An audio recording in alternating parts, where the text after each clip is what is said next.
بسم اللہ الرحمن الرحیم۔ میرے ہم وطن پاکستانی بھائیوں، اگست کا مہینہ دنیا کے اندر بہت ساری تبدیلیوں کا پیش خیمہ بنتا رہا ہے اور اب بھی بن رہا ہے۔ انڈونیشیا کی پارلیمنٹ جو 580 ممبران کے اوپر مشتمل ہے، اگست کے مہینے میں وہ ممبران پارلیمنٹ کے لیے ہاؤس رینٹ اور دیگر الاؤنسز کے سلسلے میں ایک بل پیش کرتی ہے، جس بل کی روح سے $3000 پاکستانی کم و بیش کوئی 8.5 لاکھ روپے، نبی صاحب 8.5 لاکھ روپے کا اضافہ پارلیمنٹ کی تنخواہوں کے اندر ہو جاتا ہے۔ یہ بل جو ہی پاس ہوتا ہے، انڈونیشین سوسائٹی کے اندر ایک انریسٹ شروع ہو جاتا ہے، ایک اضطراب کی کیفیت پبلک کے اندر جنم لینی شروع ہو جاتی ہے، کالمز کے اندر، میڈیاز کے اندر۔ یہ جو اضطراب ہے بڑھتے بڑھتے بڑھتے بڑھتے ایک بہت ہی منظم احتجاج کی شکل اختیار کر جاتا ہے۔ یہ انریسٹ سوسائٹی کے اندر، اضطراب سوسائٹی کے اندر، انڈونیشین سوسائٹی کے اندر ہر سطح پہ پھیلنا شروع ہو جاتا ہے۔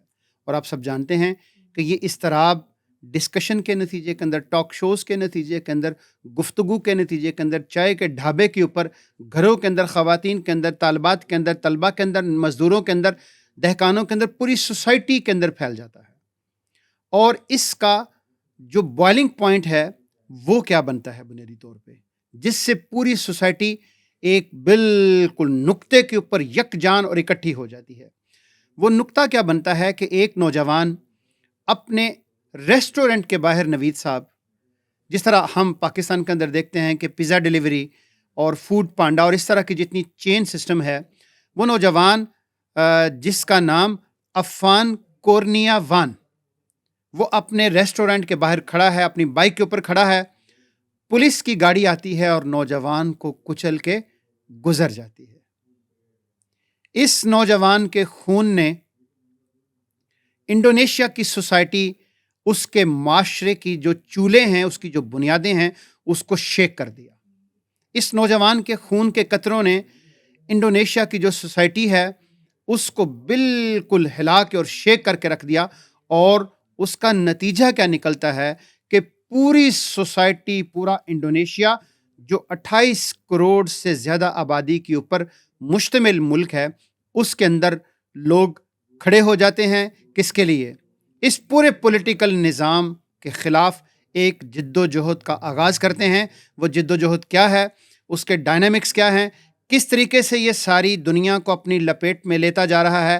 اور آپ کو یاد ہوگا، اور اگر نہیں یاد تو میں تحدیث نعمت کے طور پہ دوبارہ یاد کروا دیتا ہوں۔ ہم نے چند ماہ قبل آپ سے گزارش کی تھی، آپ کو یاد ہوگا، پالیسی ریفرنس سے ہم نے گزارش کی تھی کہ یہ جو ایگزسٹنگ نظام ہے اس وقت دنیا کے اندر، یہ نظام صدیوں پرانا نظام ہے، یہ گل سڑ چکا ہے، اس سے بدبو کے بھبوکے اٹھ رہے ہیں۔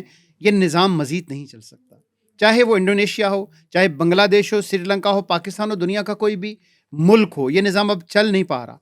اس نظام سے بالکل لوگ اکتا چکے ہیں، اور اس کا نتیجہ آپ دیکھ رہے ہیں نوید صاحب کہ 2022 میں سری لنکا کے اندر، 2024 میں بنگلہ دیش کے اندر، اور 2025 میں انڈونیشیا کے اندر، اور اس سے پہلے نوید صاحب سپرنگ عرب نے بھی دنیا کو اسی طرح اپنی لپیٹ میں لیا۔ تو یہ ایک اظہار ہے جو پبلک، عوام الناس، مختلف واقعات ہوتے ہیں اس کے نتیجے میں لوگ کرتے ہیں، اور یہ زندہ قوموں کا شعار ہے۔ میں یہ سمجھتا ہوں کہ ایسا خون جو بہتا ہے اور پیچھے تاریخی جد و جہد چھوڑ جاتا ہے، یہ ہے ہمارا آج کا ٹاپک جس کے اوپر ہم بات کریں گے، پالیسی ریفرنس سے بھی کریں گے، اور بالخصوص نوید صاحب ان ملکوں کے اندر کہ جن کے حالات کم و بیش ایک جیسے ہیں، ان کے اوپر ہم انڈونیشیا کو حوالہ بناتے ہوئے، ریفرنس پوائنٹ بناتے ہوئے، ہم پاکستان کے اوپر بھی بات کریں گے، اور اپنے جنوب ایشیا کے ممالک ہیں اس کے اوپر بھی کچھ گفتگو کریں گے۔ دیکھیں نصر اللہ بھائی، جو پالیسی ریفرنس سے ہم نے بات کی ہے، تو آج کا ٹاپک جو آپ نے سلیکٹ کیا میں سمجھتا ہوں بڑا دلچسپ ہے، خاص طور پر سیاسی مبصرین کے لیے۔ تو دنیا بھر کے اندر ایک ٹیسٹ کیس ہے، انڈونیشیا میں انریسٹ کیوں ہوا، اور انڈونیشیا کے انریسٹ کے پیچھے کے محرکات کیا ہیں، اور دوسری بات یہ کہ ہم نے ویژنری وائس کے تحت ہماری جو ٹیم ہے پوری، اس نے کیوں یہ چوز کیا کہ اس پر بات کی جائے۔ تو اس میں بہت سارے اشارے اور بہت سارے سوالات ہیں جو آج کے پاکستان کے ریفرنس سے بھی ہم نے مختلف پروگرامز میں لوگوں کے سامنے پیش کیے. دیکھیں بہت اہم بات یہ ہے کہ انڈونیشیا دنیا میں مسلمانوں کا آبادی کے لحاظ سے سب سے بڑا ملک ہے. 28 کروڑ جیسے آپ نے بتایا کہ آبادی ہے. دوسری دلچسپ بات یہ کہ یہ 1,90,000 مربع کلومیٹر پر مشتمل پھیلا ہوا ملک ہے. اچھا اس ملک کی دلچسپی کا ایک پوائنٹ یہ ہے کہ یہ جزائر ہیں, چھوٹے چھوٹے جزیرہ. آپ کو پتہ نا کہ ایک ایسی جگہ جس کے چاروں طرف سمندر یا پانی ہو تو اس کو جزیرہ کہتے ہیں. تو تقریباً یہ 17,000 جزائر پر مشتمل ملک ہے. یعنی یہ ایک ایسا ملک ہے جس کے زمینی راستہ شاید اس طرح سے لوگوں کا ایک دوسرے سے نہیں ہے, تھرو سمندر ایک دوسرے کے ساتھ لوگ لنکڈ ہیں.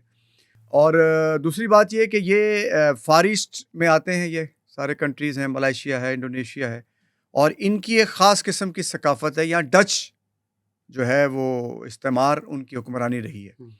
اچھا اس ملک کی ایک خاص بات یہ ہے کہ جس طرح ہم نے پہلے بھی یہ بات کئی دفعہ کی ہے کہ ملائیشیا نے ایک دور میں ٹرولی ایشیا کا سلوگن لانچ کیا تھا, اور اس کی اکانومی نے بہت تیزی کے ساتھ مہاتیر محمد کے دور میں بوسٹ کیا تھا, اور بڑی تیزی سے وہ اسلامی دنیا میں آگے ایک لیڈنگ پوزیشن میں آئے تھے. اچھا اگر ہم اس کو انڈونیشیا کو نصر اللہ بھائی ذرا دیکھتے ہیں ٹیسٹ کوز کے طور پر, تو اکانومی کے ریفرنس سے ہم تھوڑا پاکستان کے ساتھ اس کا کمپیریزن کر کے سمجھیں گے کہ ایشو کی گریوٹی کیا ہے. صحیح. اور دوسری بات یہ کہ یہ جو بعض اوقات انسان غربت میں زندگی گزار رہا ہوتا ہے, جو غریب لوگ ہیں یا مڈل کلاس سے نیچے کے لوگ ہیں, تو ان کی زندگی کا ایک ہی ٹارگٹ ہوتا ہے کسی طرح وہ بہتر لائف سٹائل اپنا لیں, بہتر ارننگ لے لیں اور بہتر وہ سیٹ ہو جائیں. صحیح. اور یہی وجہ ہے کہ بہت بڑا طبقہ آپ کا جو ہے نا وہ بیرون ملک جاتا ہے, جس کو آپ برین ڈرینیج بھی کہتے ہیں, کمائی کے لیے جاتے ہیں اور وہ ریمیٹنس دیتے ہیں. اچھا اس کی اکانومی کو اگر آپ دیکھیں نصر اللہ بھائی, تو یہ تقریباً 1400 ارب ڈالر جی ڈی پی ہے اس کا انڈونیشیا کا. اچھا اس کو اگر کمپیئر کرنا ہے پاکستان سے سمجھنے کے لیے تو پاکستان کا 400 کچھ کے قریب جی ڈی پی بنتا ہے, 400 ارب ڈالر کے قریب. تو اکانومی میں بھی بہت بڑا ڈفرنس ہے, اور یہ تقریباً 16ویں بڑی دنیا کی معیشت ہے. اچھا اس کے علاوہ نصر اللہ بھائی جو خاص بات اس کی یہ ہے کہ یہ جو ایشو اٹھا ہے نا نصر اللہ بھائی, اس کے اندر اٹریکشن یہ ہے کہ یہ پیسوں کے لیے اور معاش کے لیے نہیں ہے. رائٹ. یعنی بہت انٹرسٹنگ پوائنٹ اس کے اندر یہ ہے کہ یہ لوگوں نے پیسوں کے لیے نہیں کیا. سسٹم کے اندر کچھ فلاز ہیں, کچھ برائیاں ہیں سسٹم کے اندر, کچھ ایسی شکلیں ہیں جن کا اظہار آہستہ آہستہ اس سوشل سٹرکچر کو ڈسٹرب کر رہا ہے, جس پہ لوگوں کے اندر ایک ریزنٹمنٹ بڑے عرصے سے چلی آ رہی تھی. اور یہ چلتے چلتے چلتے چلتے ایک واقعہ کہ پارلیمنٹ کے ارکان کے لیے جس طرح آپ نے تفصیل بتائی ہے کہ $3,000 جو ہے وہ ان کی اس میں اضافہ کیا گیا الاؤنسز میں, مراعات میں, اس پہ لوگوں نے ریئیکشن دیا. یہ 8 لاکھ روپے پاکستانی بنتے ہیں. ریئیکشن اس طرح کا دیا نصر اللہ بھائی کہ وہ پورے جکارتا سے ہوتے ہوئے تمام شہروں میں یہ آگ پھیل گئی, پورے ملک میں پھیل گئی. اور اس میں ایک اور بات نصر اللہ بھائی جو ہم نے کئی دفعہ لوگوں کو پہلے کہی ہے کہ اس وقت دنیا کو ایک نئے پولیٹیکل آرڈر کی ضرورت ہے, اور یہ نیا پولیٹیکل آرڈر جو ہے نا وہ آہستہ آہستہ پینیٹریٹ کر رہا ہے دنیا کے مختلف خطوں میں, یہ اپنی شکلیں بنا رہا ہے. دیکھیں ہم ایک 21ویں صدی میں جی رہے ہیں. اس 21ویں صدی میں 19ویں صدی کے ریٹرکس نہیں چلیں گے, 19ویں صدی کے سٹائل نہیں چلیں گے, 19ویں صدی کا مائنڈ سیٹ نہیں چلے گا. اگر آپ چلائیں گے تو وہ ریئیکٹ ہوگا, اور سوشل میڈیا کے ذریعے اور یہ سوشل یعنی نیٹ ورکنگ کے ذریعے لوگ ایک دوسرے کے ساتھ کنیکٹڈ ہیں. یہاں پر بھی نصر اللہ بھائی ایک چیز جو بڑی الارمنگ سمجھ میں آتی ہے, اور اس پہ ہم نے کئی دفعہ بات کی ہے کہ پولیٹیکل پارٹیز ساری, whether they be of oppositions اور whether they be of government relevant political parties, لوگوں نے ان کو ریجیکٹ کر دیا. اور لوگ خود اب اس تحریک کو چلا رہے ہیں, لوگ خود اس تحریک کو لے کر چل رہے ہیں اور مطالبات لے کر آ رہے ہیں.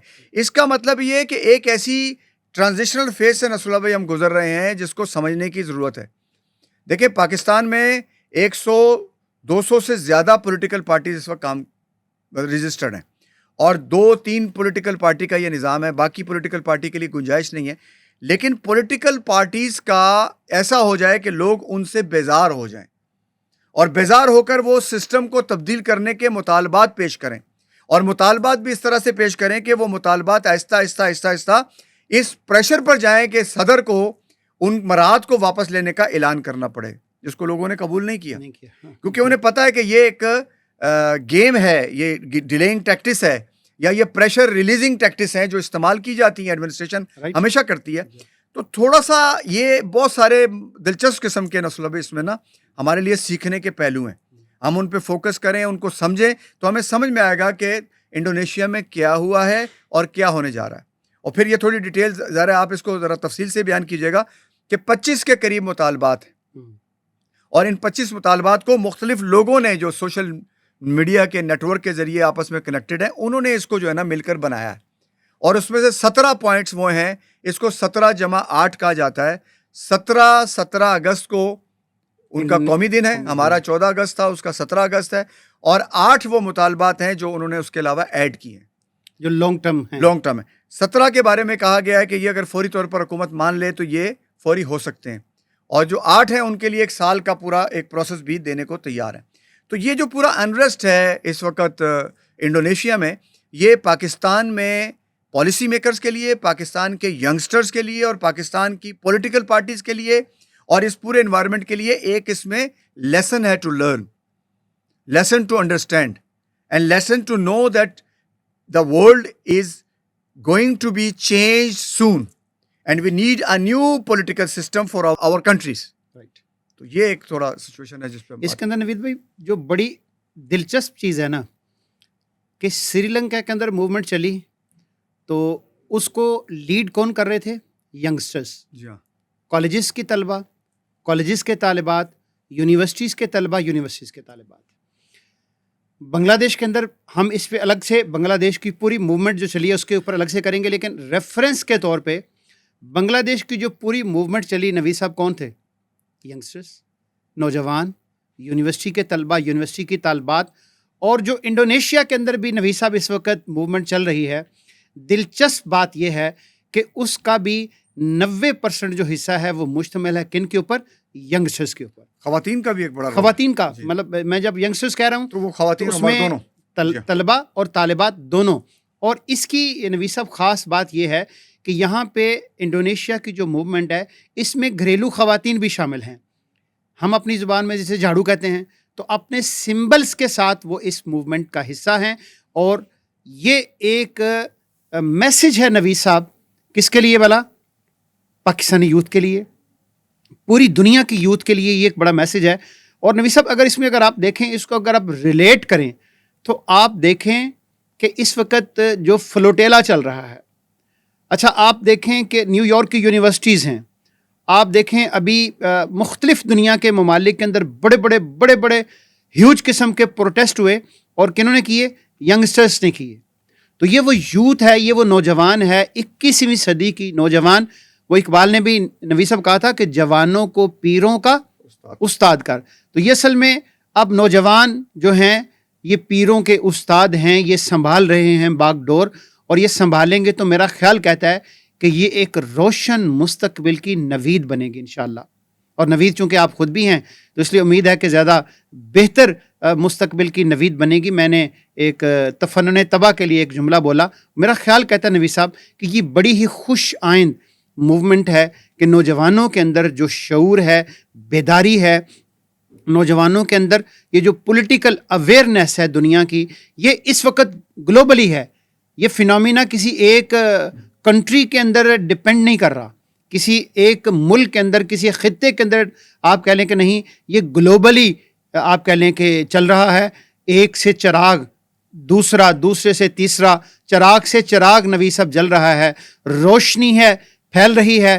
اور میں تو بہت ہوپ فل ہوں نبی صاحب کہ انشاءاللہ امید ہے کہ یہ جو روشنی ہے جب یہ پھیلے گی تو اوبویسلی نبی صاحب جب روشنی پھیلتی ہے تو اندھیرے چھٹ جاتے ہیں. اندھیرے بالکل جب سورج اپنی پوری تمازت کے ساتھ چڑھ جاتا ہے تو اس کا نتیجہ یہ ہوتا ہے کہ رات نبی صاحب کتنی گہری ہو، اس کی جڑیں کتنی مضبوط ہوں، بالآخر اس رات کی جو تاریکی ہے اس کو چھٹنا ہوتا ہے. یہ بہت ہی اچھی موومنٹ ہے، سمجھنے والی ہے، سوچنے والی ہے. اور خاص طور پہ ان لوگوں کے لیے نبی صاحب کہ جو سمجھتے ہیں کہ ہمارا اقتدار بڑا دائمی ہے. ہوا کیا نبی صاحب کہ بنگلہ دیش کے اندر حسینہ واجد کو کہا گیا کہ you have only 30 minutes to leave this country. اس نے کہا سامان یہ وہ سب کچھ, تو انہوں نے کہا نو یو ہیو نو ٹائم. تو کیا ہوا کہ وہ طیارہ آیا اور 30 منٹس کے اندر انہوں نے لیو کیا. اور یہاں پہ بھی ان کی جو وزیر خارجہ ہے نویز صاحب, ان کے بارے میں بھی آ رہا ہے کہ جب مظاہرین ان کے گھر کے اندر داخل ہوئے تو ان کا غصہ تھوڑا سا کم تھا, لیکن کیا ہوا کہ جب وہ گھر کے اندر مرات اور زیورات اور پوری تعیشہ جب دیکھی تو مظاہرین کا غصہ اور بڑھ گیا. اس کا نتیجہ یہ ہوا کہ لوگوں نے محسوس کیا کہ نہیں یار یہ تو ایک الگ دنیا کے باسی ہیں, یہ ہمارے ملک کے باسی تو نہیں ہیں. تو یہ اس وقت نویز صاحب بہت ہی ایک اچھی خوش آئند بات ہے دنیا کے پورے گلوب کے اوپر جو چل رہی ہے. لوگ اویئرنیس پیدا ہو رہی ہے اس پورے گلے سڑے نظام کے خلاف. ایک ریزسٹنس ہے جو گلوبلی چل رہی ہے, یہاں سے وہاں, وہاں سے یہاں, یہاں سے وہاں کنیکٹ ہوتی چلی جا رہی ہے, جو دنیا کو اپنی لپیٹ میں لیتی جا رہی ہے. اچھا رسول اللہ بھائی, جو تفصیلات بھی سامنے آ رہی ہیں ہم تھوڑا سا اس کو بھی چاہیں گے کہ ہمارے جو ویورز ہیں ان تک یہ باتیں پہنچیں. دیکھیں مختلف جو رپورٹس کے مطابق کم از کم 16 کے قریب افراد جو ہے وہ اس عرصے میں جان بحق ہوئے ہیں, اور اس میں وہ جو آپ نے نوجوان جس کا ذکر کیا وہ قابل ذکر ہے. ایک 16 سالہ ریڈی بان بھی اسی طرح ہوا, جن کو مطلب لوگ ہائی لائٹ کر رہے ہیں جو سمبل آف ریزسٹنس بن رہے ہیں. اسی طرح جکارتا حکام کے مطابق تقریباً 700 سے زائد افراد اس وقت زخمی ہیں. اچھا, جو گرفتاریاں ہوئی ہیں ہیومن رائٹس واچ کے مطابق اب تک ملک گیر میں تقریباً جو کریک ڈاؤن کر رہی ہے گورنمنٹ, یعنی ایک طرف دیکھیں وہ ڈائلاگ کر کے چیزوں کو واپس لے رہی ہے, لیکن مائنڈ سیٹ رسول اللہ بھائی وہی ہے, فوج کا استعمال, پولیس کا بیجا استعمال, طاقت کا استعمال. تقریباً 3000 سے زیادہ افراد کو حراست میں لیا گیا. اچھا, اور دوسری یہ چیز کہ پہلے 5 دنوں میں 1200 سے زیادہ افراد گرفتار کیے گئے. مالی نقصان جو نصر اللہ بھائی جکارتا میں خاص طور پہ ہوا ہے, یہ بہت ہاں جی, پبلک ٹرانسپورٹ اور انفراسٹرکچر کو تقریباً 55 ارب انڈونیشین روپے میں نقصان ہوا ہے, جو ایک بہت بڑا نقصان ہے, اور جو تقریباً 3.3 ملین ڈالر امریکن بنتے ہیں. اچھا, اب مظاہرین کے جو مطالبات ہیں اس میں ایک تو پارلیمانی یہ جو پوری مراحت ہیں اس کی واپسی کا مطالبہ ہے. دوسرا مطالبہ وہ پولیس تشدد کرنے والوں کے خلاف کارروائی کرنے کی بات کر رہے ہیں.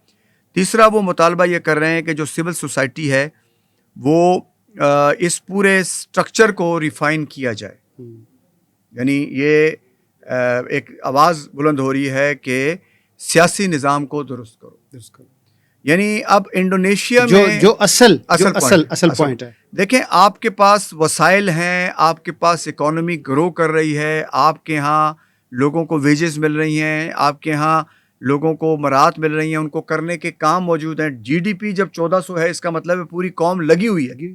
آپ 400 جی ڈی پی کے ساتھ پاکستان میں آپ دیکھ سکتے ہیں کہ اگر ہم نے تھوڑی اس کو ڈبل کرنا ہو, مطلب یہ کہ اس میں پوری قوم کو ڈالنا پڑے گا. اگر ہم پاکستان کو ڈیولپ کرنے کے لیے جاتے ہیں تو ڈبل اکانومی یا ڈبل جی ڈی پی کرنے کے لیے ہمیں ایک بہت بڑی کمپین چلانی ہے. اچھا, اس پوری چیز میں نصر اللہ بھائی جو بات سمجھنے والی ہے, خوشائند بات تو وہ ہے جو آپ نے بیان کیا. سری لنکا میں ایک موومنٹ ہوئی اور چینج آیا. بنگلہ دیش میں تو بہت سڈن چینج تھا, یعنی وہ تو سمجھیں کہ یعنی جس کو انقلاب کہتے ہیں کہ ہتھیلی کا پلٹ جانا بنگلہ دیش میں ہوا.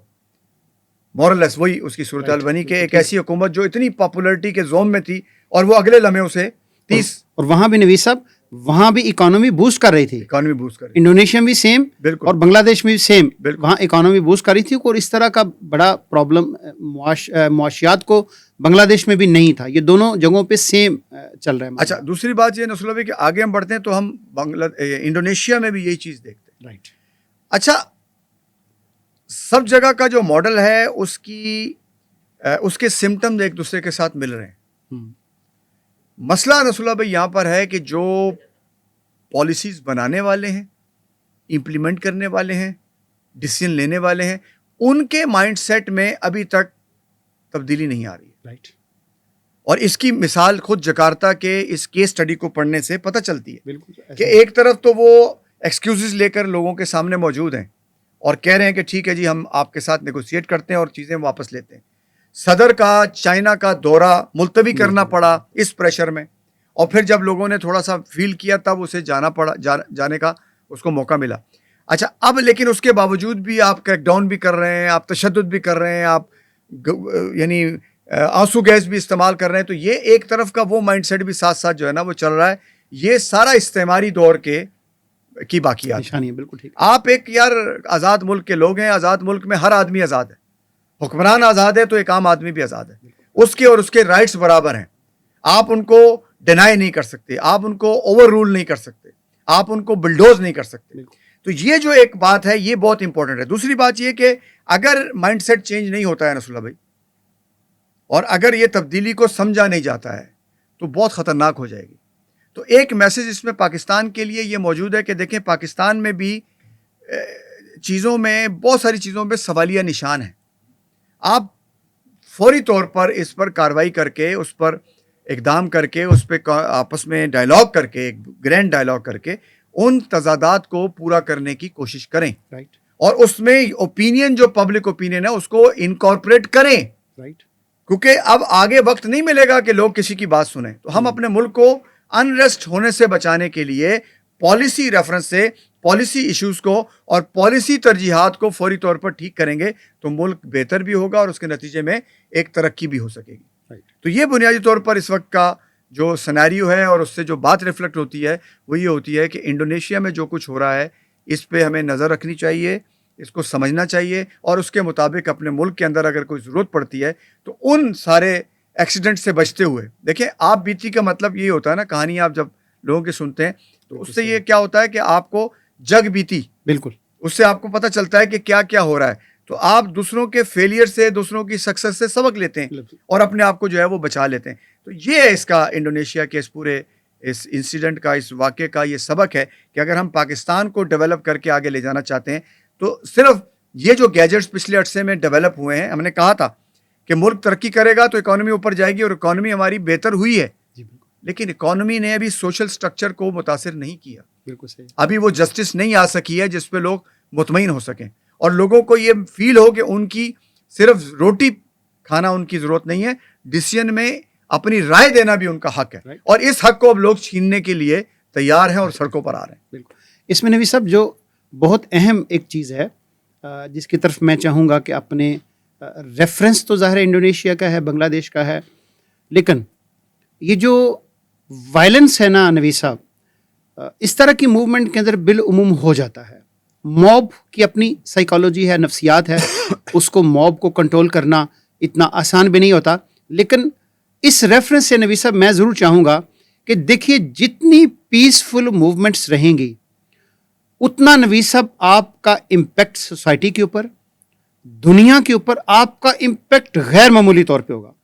اور جتنا وائلنٹ آپ ہوتے چلے جائیں گے, آپ کو سنب کرنا, لیگلی آپ کہہ لیں کہ آپ کو کنٹرول کرنا اور آپ کی چیزوں کو مینیپولیٹ کرنا اور آسان ہوتا چلا جائے گا ان لوگوں کے لیے جو آپ کے اینٹی ہیں, جو اس وقت قبضہ مافیا موجود ہے. اس لیے کوشش یہ کریں, ہمارے جتنے بھی ینگسٹرز ہیں جہاں بھی آپ موو کر رہے ہیں, تو ہم یہ اپیل کرتے ہیں اور یہ توقع کرتے ہیں اور یہ گائیڈ کرتے ہیں کہ you have to remain peaceful. Peaceful activity جو ہے نویز صاحب یہ اپنا ایک امپیکٹ چھوڑتی ہے اور غیر معمولی امپیکٹ چھوڑتی ہے. ہاں ٹھیک ہے, ظاہر موب ہے, اس کی اپنی کچھ سائیکالوجی ہے, نفسیات ہیں کہیں پہ, لیکن ہمارا ملک ہے, یہ جس ملک کے اندر آپ کریں وہ آپ کا ملک ہے, آپ کے درخت ہیں, آپ کی پراپرٹی ہے, آپ کی بلڈنگز ہیں, آپ کے ٹرانسپورٹ ہیں, سب کچھ آپ کا ہے. لہٰذا جد و جہد اور جنگ جن کے خلاف ہے وہ الگ کرائٹیریا ہے, لیکن ملک آپ کا ہے. لہٰذا ملک کو ڈیمیج نہیں ہونا چاہیے, چاہے خطہ علاقہ کوئی بھی ہو. اس لیے ہم اس موقع کے اوپر یہ بھی گزارش کرنا چاہیں گے کہ پیسفل رہیں لیکن پرعزم رہیں. پرعزم رہیں گے, پیسفل رہیں گے تو آپ کو گلوب کے اوپر وہ پذیرائی ملے گی شاید جس کی اب تک کو بھی نہیں کر رہے ہوں گے. جی نصر اللہ بھائی, اس کا جو آپ نے بات کی ہے پیسفل رہنا, یہ بہت ضروری ہے. پیسفل رہے بغیر آپ کی جدوجہد کو پذیرائی نہیں ملتی اور اس کے ساتھ لوگ اٹیچ نہیں ہوتے. لیکن میں نے کہا نا کہ یہ موڈس آپرینڈی ہے پرانے استعماری دور کی. جتنی بھی حکومتی ادارے ہیں وہ بائی فورس ہی چیزوں کو کنٹرول کرنے کے عادی ہیں. ان کو ڈائلاگ کرنا نہیں آتا, ان کو لوگوں کو انگیج کرنا نہیں آتا. اس کی ایک بہت بڑی وجہ نصر اللہ بھائی یہ ہے کہ ہم نے جب پہلے کہا تھا کہ گلوبلی انفارچونیٹلی وہ جو پولیٹیکل وزڈم اور ایکیومن جس کا آپ ذکر کرتے ہیں وہ کہیں فروغ نہیں پا سکا. وہ کہیں پروان نہیں چڑھ سکا, وہ کیریئر ڈیولپمنٹ ہو نہیں سکی ہے. تو یہ پکڑ پکڑ کے کوئی سیلیبریٹیز ہیں, کچھ مشہور لوگ ہیں, کچھ میڈیا کے اندر جن کی اورینٹیشن زیادہ ہے, کچھ ارب پتی لوگ ہیں, کچھ فائنینشلی اسٹرانگ لوگ ہیں, ان کو حکمرانیاں دنیا نے دی ہوئی ہیں. اور ان کے ان حکمرانیاں دینے کی وجہ سے جو پولیٹیکل ایک کلچر تھا, یا پولیٹیکلی جو ایک اویکننگ ہوتی ہے ایک بندے کی, اور وہ لے کر چلتا ہے, اور اس کے اندر ایک سوجھ بوجھ ہوتی ہے, اور وہ سمجھدار ہوتا ہے, اور وہ ہیومن سائیکی کو سمجھ کر اور اجتماعی سائیکی کو سمجھ کر ڈیسیژن لیتا ہے, اور اس کے امپیکٹ کو ملک کی مکمل گروتھ کے ساتھ الائن کرتا ہے, اور فورس کاسٹ کرتا ہے کہ آنے والے دور میں میرا ملک یہاں ہوگا. تو اس کی تو انفارچونیٹلی کمی ہے. لیکن ہم جو بات اس میں کہہ سکتے ہیں, جو بتانی چاہیے, وہ یہ کہ کم از کم یہ جتنے بھی ڈفرینٹ سیگمنٹس ہیں گورنمنٹ کے, جو اداروں کو چلا رہے ہیں, حکومتوں کو چلا رہے ہیں, ان کے اندر ایک ہارمنی کریٹ ہونی چاہیے, ان کے اندر ایک سینس آف رسپانسبلٹی ہونی چاہیے, ان کے اندر ایک اکاؤنٹیبلٹی کا یہ تصور ہونا چاہیے کہ اگر غلطی ہو گئی ہے تو وہ تسلیم کر سکیں. پوائنٹ سکورنگ اور زبردستی لوگوں پہ مسلط رہنے کا مزاج جو ہے نا, اب کے دور میں نہیں چل سکتا, اور یہ اس کی بہت ساری مثالیں ہمارے سامنے. تو انڈونیشیا کے اندر بھی ہم امید کرتے ہیں کہ وہ ایک بہتر اور ڈیولپ ملک بنے گا, پروقار ملک بنے گا, سب سے بڑا اسلامی ملک ہے, ہمارا فخر ہے, وہ ہمارے لیے فخر ہے. وہ ہم اس کی طرف دیکھتے ہیں ان روایات کے لیے جو ہم نے اپنے سسٹم میں چلانی ہے. ہم اس کی طرف دیکھیں گے, دنیا کے دوسرے ملک دیکھیں گے کہ ہمارا بڑا اسلامی ملک کیا کر رہا ہے, اور اس کی بنیاد پر لوگوں کا ایک امیج بھی ورلڈ وائڈ گلوبلی بنے گا. تو میں یہ سمجھتا ہوں کہ پولیٹیکل سسٹم کو اگر ہم سموتھ نہیں کریں گے, سیاسی, دیکھیں مسئلہ پھر سیاسی ہے.